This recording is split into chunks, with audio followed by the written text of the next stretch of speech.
এই দুর্গাপুজোয় যদি রেস্টুরেন্টের লাইন না পাওয়া যায় তাহলে কিন্তু একদম মন খারাপ করার কোনো দরকার নেই, কারণ আজকে আমরা শিখব Mumbai special triple rice.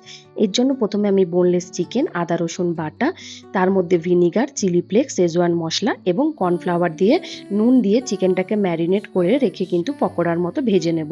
Chicken পকোড়ার মতো ভেজে হয়ে গেলে তার ওপর থেকে আমি কর্ন দিয়ে দেবো।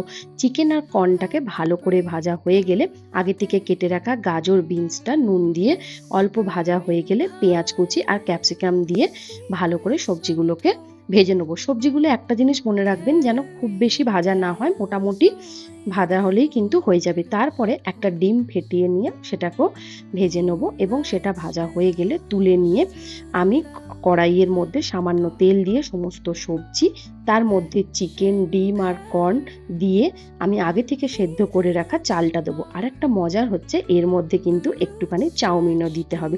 আগে থেকে সেদ্ধ করে রাখা চাউমিন নুন, ভিনিগার, সয়া সস দিয়ে ভালো করে নাড়াচাড়া করে ওপর থেকে শেজওয়ান সস আর মশলা দিয়ে চিলি ফ্লেক্সও সাথে দিয়ে কিন্তু ভালো করে মিক্সড করে নিতে হবে। তাহলেই কিন্তু রেডি হয়ে গেল আমাদের মুম্বাই স্পেশাল ট্রিপল রাইস। আর ওপর থেকে কিন্তু একটা ডিমের পোচ অবশ্যই দিতে হবে।